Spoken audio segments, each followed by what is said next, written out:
Hey guys, Sweet and Sour finally made an FPL and we want you to get involved. Absolutely. Cash prizes for first, second and third, along with random prizes throughout the entire season. So what are you waiting for? Come and show us what you've got.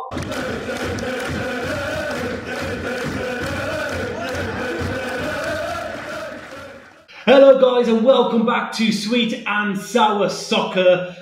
Quick disclaimer before I jump into our amazing guest that we've got today. We did record this last week. I want to say, I think it was Thursday UK time. So if something's happened since then, do not blame us. We can't see into the future. But we do have Neel from Beyond the 90, the legend himself.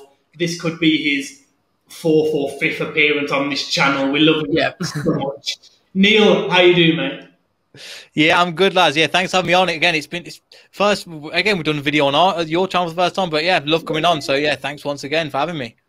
Well, you must be looking at this video because I'm going to let Scott go into a bit more detail after. But we're basically feeding your ego on this video, aren't we? So. Yeah, pretty much, aren't we? We're just there. We're gonna big up Leicester and basically say why other clubs need to follow what you're doing, essentially, Neel. Sadly. Yeah, it's definitely a weird position to be in. I'm not going to lie. I don't have, again, growing up in Britain, you don't have this very often. No, definitely not. I mean, you don't usually have compliments flying from all over the place, do you? You're usually getting called, especially in football. Especially in football.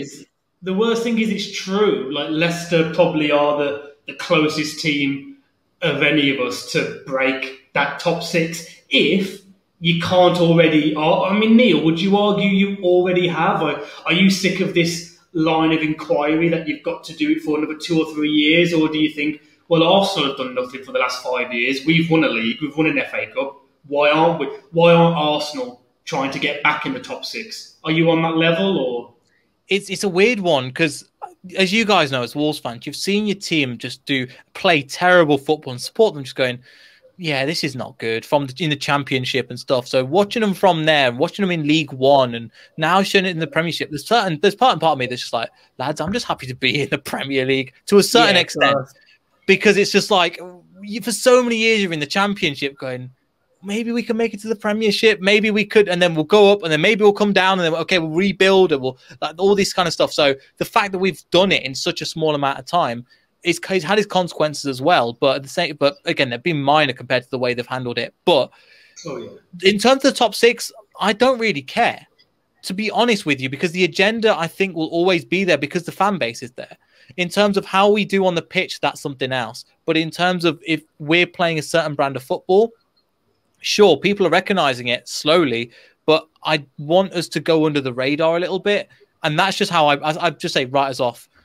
Just like we were written off the year we won the league, just like we were written off for the FA Cup. Just do all that. And that's what I'm comfortable doing. We had the big starlet when we won the league. The year after that, we flopped. Massively flopped in the Prem. We nearly got relegated. And that's why Ranieri had to be fired. So we've seen it kind of all. So just to answer your question, kind of being outside the top six, I'm happy to be there. For people not to realise what we're doing in the business we're going about it, because sometimes that's the safest place to be. Because especially with the young team, we saw, I think, when Brendan Rodgers' first full season in the Premier League, we were up there second position, then we fell down to fifth, and the players couldn't cope because of the young squad, and their mentality hasn't grown. So definitely nothing against them, but do you see what I mean? I'd rather stay under the radar in that aspect. And I think that's it, isn't it? Because I think under Claude Puel, obviously, you think you got back-to-back ninth finish. You spoke about that Ranieri year where you nearly went down. But then following on from that, you've brought in Brendan Rodgers and achieved 2 back-to-back fifths. So I guess the reason for doing this video is because, you know, there's quite a lot of clubs now, ourselves and as Wolves fans, Villa fans, Leeds fans, Everton fans, yourselves. There's teams now that are in this, in this bubble where all of us have got the money and the owners behind us to be able to be in your guys' position. But what you guys do, and the fact is, you've just got it right. And I think one of the main reasons for that, but we'll jump straight into, is the transfer policy you guys have had. I think, I mean, at the end of the day, your aim is to pretty much buy low, sell high. And you only have to look at, like, over the years, how well you've done that. I suppose jumping into Maguire, Mahrez you didn't even buy for £1 million and you sold for, was it 50, 60 million? Yeah, bought 400k, sold for 60 mil, which is mad. Yeah. Exactly. And I think when you look at teams like ourselves and Everton especially, who are feeling the full force of it this year with financial fair play, what Leicester have been able to do is you've almost avoided that financial fair play discussion. And that's not really your guys' that's not something that you guys have just got lucky. What you've done is you've sold players. I mean, let's take the Maguire one. Maguire cost Maguire was sold for about was it around the 80 million mark. You're selling these players not just for the market value. Let's be honest. That Maguire, you'd argue that was a good 15 million above, if not more, of his market value. Do you think that as a reason is what's kind of holding Leicester into this foundation of why you guys are perhaps breaking that the big six, Sky Sports Big Six title, and others haven't quite got there yet? It's a strange one because obviously there's so many points within there to mention. I think part of it is the recruitment, but also there are, to say that everything Leicester turns to gold is not necessarily true. There's a lot of stuff behind the scenes, but we have a philosophy on how we do football. We're going to bring young players in. We're going to train you up, and then if you want to leave on, if we get the right price for you, which we'll come into a second, we will sell you on for more money. We're not we're not quite a selling club. A selling club would be a Southampton. Remember, they were finishing 7th, and then they literally got rid of Pele, Mane, all of their best, Luke Shaw, all of them, Theo Walcott, Lallana, all of their best players ended up leaving. So we if you watch, we've drip fed it out. So we've had one per season, invest that money into the squad. One per season, invest that money into the squad and bring up new talent. Part of that has been going into the under-23s as well. You're looking at the likes, I think we're discussing off camera, the likes of probably Harvey Barnes, Luke Thomas, Kieran Dewsbury-Hall, who's going to be a major player this season, we think as well, all come through the academy. And that's where we're building this. And it's just, as I think we're saying on your side as well, on our channel, having a player that comes from your community means so much because they understand what it is to play for the club, and they understand that they went to they went to this school. Okay, we've seen them at Sainsbury's. Oh no, we know, and it's just something that's like you get a hold of them. So we've had to adapt it over the past. We have, trust me, when the owners came in 2011, 2012, they threw money at the problem, and we had the same FFP problems. Luckily, we went from the Championship to the Premiership, so we didn't have to deal with them. So we were quite lucky in that aspect, but we've had to change our philosophy. When we had Ranieri in, that team was aging. The likes of Christian Fuchs, Robert Huth, like Kante was young, sure. Riyad Mahrez was young, but these players, that especially a lot of them were ultra traditional, and they ended up, and we had to change our entire ethos, how we worked a lot of it. But it's taken us, again, a few years to get Brendan Rodgers in, and Brendan Rodgers, they were thinking 5 years ahead. They were going, okay, now we need to change from counter-attacking football because it's not working. Because all the teams just go, give us the ball, here you go, see what you can do. And we couldn't do anything. So we had to change. We had to change, and it took 3 or 4 years. And trust me, I know Nuno is probably similar to Puel in you're watching it going, Jesus Christ, lads, this is just, I don't want to watch football anymore. I'm going to do it because it's my team. But if you gave me the option, I don't know how to describe it, but it's like, okay. I know what you mean exactly. I've got to stay neutral. I'm not I don't love Leicester, but I follow Leicester and I follow Wolves. It's that same thing. So if you trust in the process and they know what they're doing, it's good. But to get back to your point in terms of Maguire, one of the main things as well, we set our price. You don't meet it, we're not even going to play ball with you. And I think that's what a lot of clubs should do now. I mean, the strength of the top six, traditional top six, as you guys were saying, is disappearing. The likes of a Leeds could beat a Man United. You guys can beat, I won't say a Man City, because I think they're literally in a league of their own at the moment, but a Liverpool, an Arsenal is in a different position. But any of the top teams you could take, and that's what's interesting now.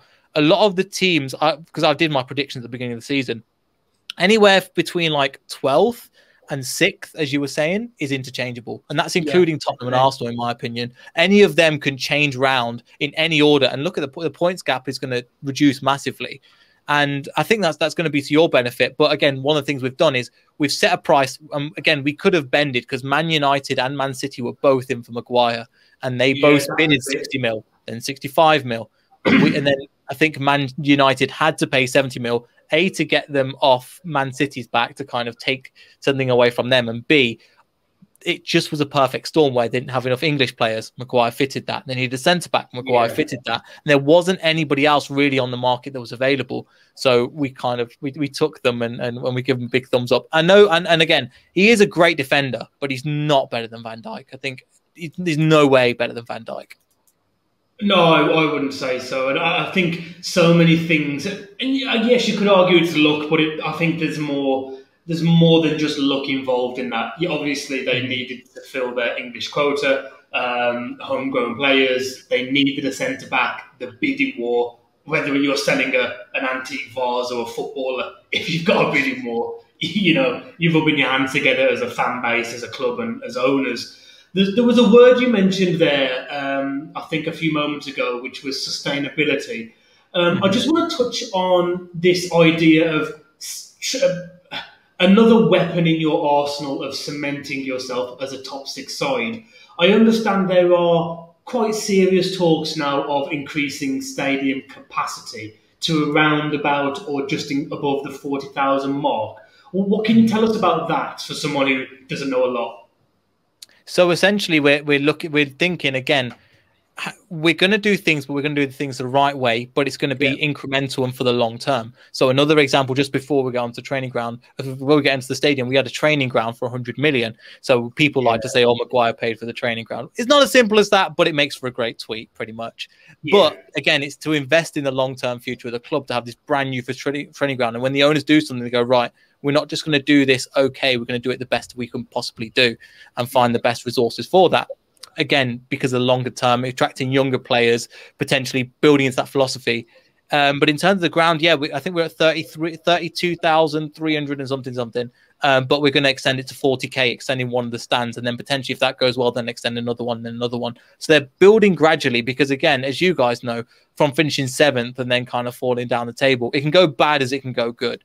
So they're preparing for that, but building something that's more sustainable. And we've realized that throwing money at the issue doesn't solve it.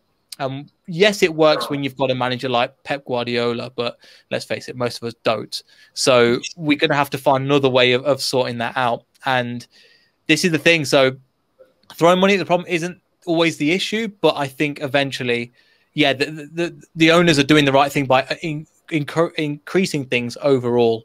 So I think that's what they're going to do. Basically, extend one of the East stand up, give another tier to it, put another 7,000 capacity. Does a lot for the stadium and the community and stuff like that. And I think including that, they're going to build. I say that we're going to do it sustainably. We're going to build like a multi-service, multi-featured arena and a hotel as well. So they're going all in for this one. But in the grand scheme of things, they do things slowly. But when they do things the right way, if that makes sense. But I think that's what's key, isn't it? The fact that you do it the right way. And I think you touched on something brilliantly there, but like you've done this as a slow process, and you're still going to do it as a gradual process. You look at maybe clubs like sort of around that have the same ambition. I know Wolves fans ourselves have been quite critical that the owners haven't extended the capacity after these big announcements in the early days that they were going to. And they've talked about similar things. They've talked about the sustainability. They've talked about that factor because, it's one of them. You've waited till you feel that you're a stable Premier League side, because the problem is if you guys get relegated, and it's the same with every fan base, and I think we're in this discussion as well, we might have 10,000 waiting on the season ticket holder list at the moment. We get relegated, that probably just disappears. And we'd probably even struggle to fill the stadium at times. You guys, and it's another thing I want to touch on. You've done it really well. You've done it at the right time. And I sometimes question maybe Everton, they've got these plans for this massive new build stadium. But I feel at the same time that they could do with investing more in players and stuff, because what Everton have kind of done, and we'll take these guys as an example, and I'm sure they'd probably agree, is they've brought in some great players, Decore, Allen. You know, there's more that can be thrown into that list, but they're all proven players. They're all proven, and you've not gone about it that way, have you? You've gone about it in a way where you've brought these players under the radar with the idea that they're going to be able to sell on for more. And I think maybe that's why maybe ourselves, Everton, Villa, obviously before the Grealish sale, were looking at financial fair play issues, but you guys haven't had that issue. And I think that's kind of what's key to why you guys are leading the race to breaking this big six, is the fact that you've done things smartly. And as you say, at the start of the tenure, you did get things a little wrong. I think if you look at the Mahrez one, you went sale, wasn't it, where you went and brought Salami, I think, was it Musa? Yeah, Salami. You spent that a lot season of money was on him, dire after we won the league. Didn't get the reward, so it's not always been done right. But I think the key for Leicester is you guys have learnt lessons, haven't you? And I think for any club that are thinking, how can we emulate Leicester, the likes of Everton, Leeds, Villa, Wolves that have got those ambitions? I'm sure if Newcastle and West Ham, they get their sale that they want going through, I'm sure a lot will be looking at that Leicester model and thinking we want to emulate that. Because, of course, you've also brought in some academy players, as you were touched on, you know, that are going to go into that first team setup. Do you think that's another key reason where you've been able to save money and invest well? Yeah, so there's a couple of parts to what you were saying. I think one of them is as you were saying with Everton, there's a mentality that Brendan Rodgers talks about, where he talks about I've listened to a couple of podcasts where he's interviewed by a couple of people, and they're talking about like the sports psychology side, and he goes, it's really interesting though. He goes, we look for silver medalists. So when you look at the Everton, for example, we're getting James Rodriguez, Allen, these people that have been at the best clubs in the world. These guys have kind of had their ego stroked for their entire life, and now they're coming kind of to that level where like, oh, well, it's a step down, going from a Man United to an Everton, going from a Real Madrid to an Everton, going from a Barcelona to an Everton, even though they can attract the players. And so we kind of have this mentality where we would call them gold medalists. Brendan Rodgers likes to develop silver medalist players. And so you take somebody like, a great example is James Justin. So we again bought him in for like 9 mil from Luton 20 years old. And we were like, this guy's going to sit behind Ricardo. Like, that's okay. We're going to have a backup player that's just going to be all right.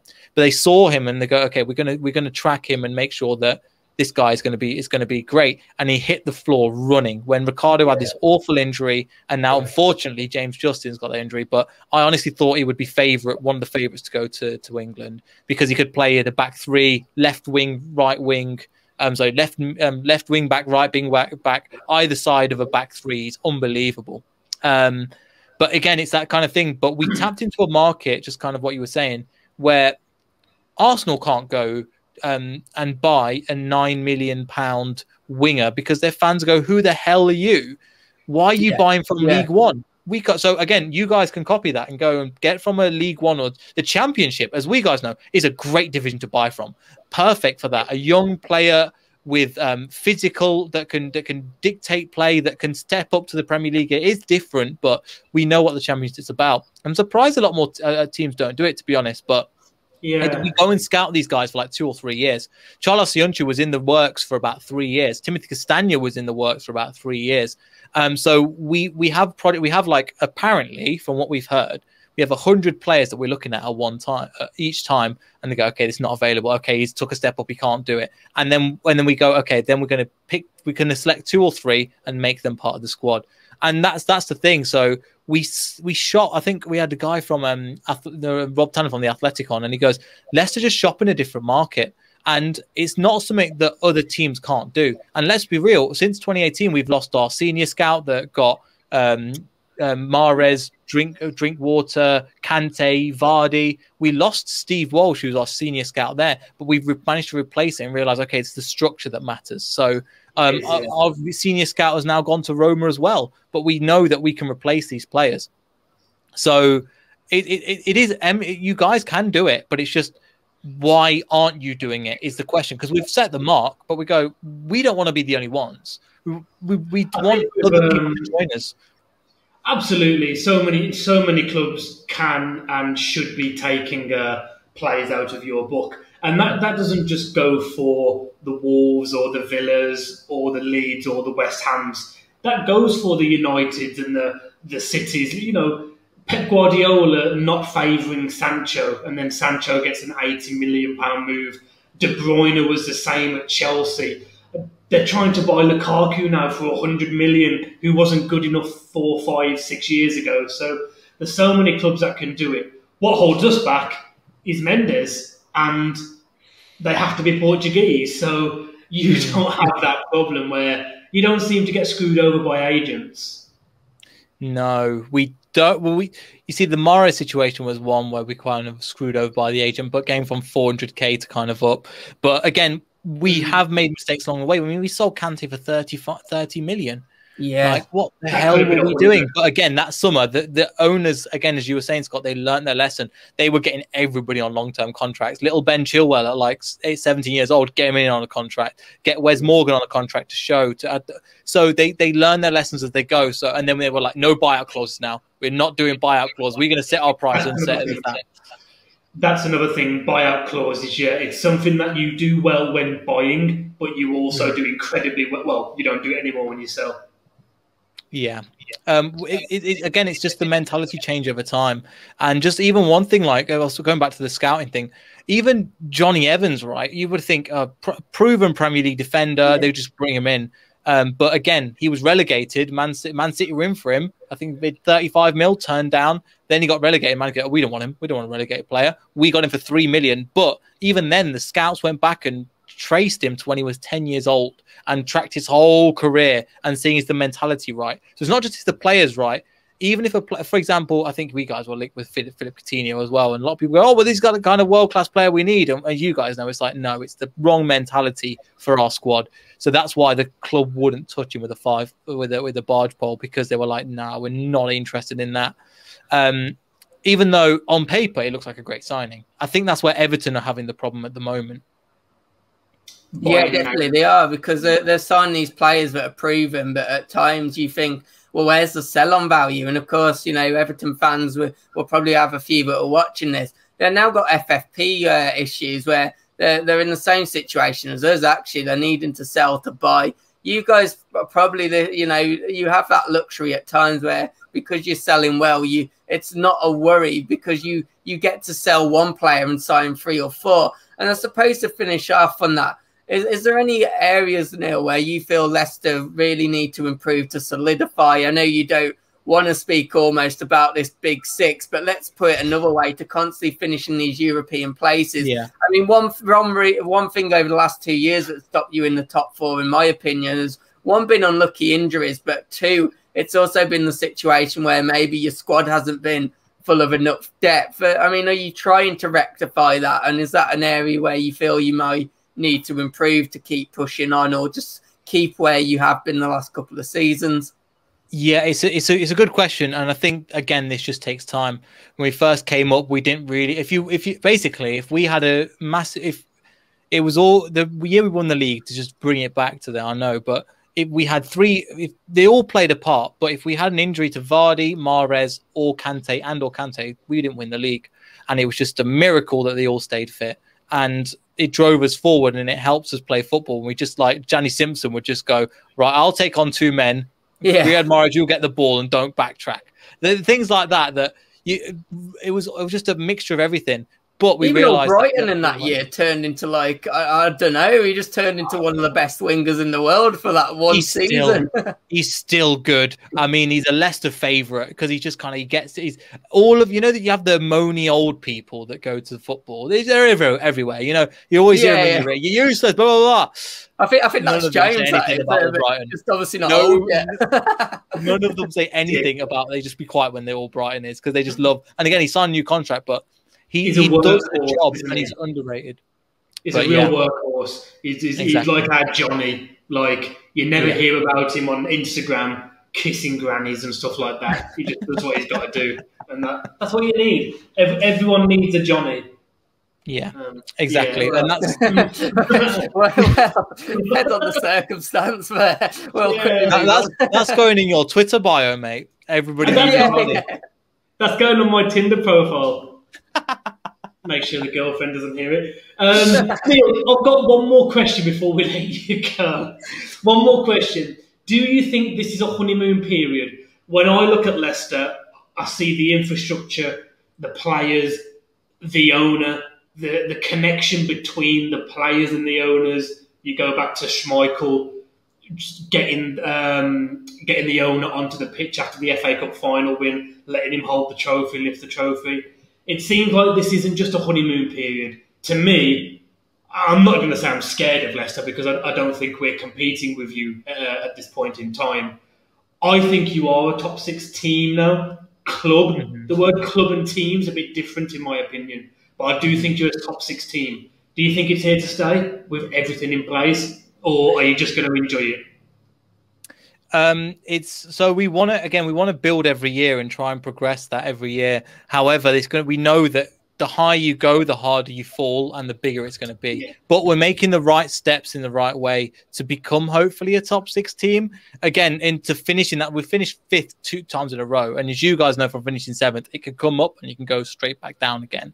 So just being realistic, I mean, we just want people to write us off, as I said before. But at the same time, with let's face it, Man United, the owners have just been reaping their team and just taking money out of their team left, right, and centre. We've played into our hands because our owners don't do that. Arsenal is the same. Tottenham are in a real issue. You listen to any Tottenham fan, if they watch the games, it's like it is. Yes, they've made some signings, and as you guys know, they've got Nuno, so I don't even need to explain that here. So that's helped us as well. With other teams falling, we have done well and we've rose up, but they've had a plan in place to see the long-term future, and they could have easily gone 2016, won the league, thanks guys, we've done what we need to do, we're out of here. But they go, okay, no. Just when the helicopter crash, same thing, they could have gone, this is too much for the family, we're selling the business. And we would go, oh damn, but we understand. But they haven't. They've gone, right, we've seen this long-term business, we want to be part of this. And in terms of that, I think you're here to stay. I think you are. I think so. We're building, and we've got our philosophy, but we're willing to adapt at the same time. We bring in young players, but we used to bring in young players from the Championship or young players from relegated teams. Now we're going out and literally picking up players like Daka, which is, again, who is wanted by a lot of top teams. But he saw what we were doing here, and we were going, okay, I'll come to you. There's a few players from the under 23s or 16 or 18 that have gone, look, we can see the path to your first team and get into European football, so we'll come to you over Chelsea. I think one guy, Ben Grist, turned down Man United to come to us, which is mental. Imagine saying that when we're in the Championship, that somebody would turn down Man United to come to your team. It's mental. So, again, it's just a bit of gratitude. Because you've created that path. And again, I think that's where other clubs are learning. I know that Everton have just brought in someone in their academy that's going to oversee that path to the first team. That bloke signs for United, you probably, I'll make a bold statement, you probably would never have heard of him again because he'd probably just get lost in the under 23s and then might pick up a League 2 role or a League 1 role later down the line, or you'll develop them properly. Sell, 26 years old. Well, you can see it happening. I agree. So just to finish up, Neel, next season, what you've already done your predictions, I should say. Where are Leicester finishing? I'm saying 4th. I genuinely can see Leicester finishing 4th. I could be here to eat my words because, again, as we know, we've got major centre-back issues at the moment. But look, man, you've got to be positive. I think it's just what we wouldn't support. There's certain fans that support the club just to be negative in any fan base. But if I do that, I'd go support Man United. Do you know what I mean? There's no point in supporting my local club to be negative. I was like, right, if we're going to try, I'm a bit of an eternal optimist, which, again, can really mess you over, trust me, in football, and take the risk and reward game that it is. But I think we can break the top 4. Again, we've missed out by a couple of points, and what we've done, we've not sold of our best players, but this season we've invested in new and built the squad out a little bit more. So I think it's an initial investment to try and make in the Champions League, and I believe we can do it. Last season we did it, but we were plagued massively with injuries. Yeah, I mean, our predictions got a video is also going to be out by then. I had to double check, but I am in complete agreement with you. I've put them 4th as well. I've put Leicester 4th as well, so I'm in agreement. So, no, you're not going to get slated for that prediction on my side anyway, Neel. So, I mean, look, let's do the niceties of letting you advertise beyond the 90 LCFC. You know, there might be some Leicester fans watching this as well. So, but even if you're not a Leicester fan, make sure you're subscribed to these guys. I'll let you take it away, Neil, just to finish off about what you guys do. No, I appreciate that. But yeah, essentially, it's just we're a Leicester. Like these guys, we support our club from day one, and some people have come into the club. And we've seen our clubs go through big and small. So there's a whole just we were saying earlier, if you're an England fan and you've been watching England over the last 6 years, you think we're great. World Cup semi-final, Euros final. Do you know what I mean? We should be successful. So that's your tolerance. But at the same time, you go, no, look, we've been through years of not getting into the Euros and the McLaren with the golden generation and things like that. It's the same kind of thing with Leicester. Like, you've watched us do so badly for so many years that you appreciate the good times when everything's going right. So we do that. We do basically everything Leicester City related. Kind of a group channel, myself and a couple of other people doing men's, women's, all sorts of clubs and stuff to do with the Leicester City. So yeah, if you're interested in that kind of stuff, head over to our channel. We'd appreciate like, subscribe, all that good stuff. And you'll be able to see James and Scott's video on our channel as well. So if you want to see that, head over to Beyond the 90 LCFC, Facebook, Twitter, all that, Instagram, all the other stuff as well. We will stick your details in the description as well. Thank you so much. Guys, we're nice people, aren't we? Scott. Yeah, so I'll do my usual thing. Please like the video. Please subscribe to the channel. Neil, massive thanks for coming on. And we will hopefully see you on the next one. Take care. Cheers, mate.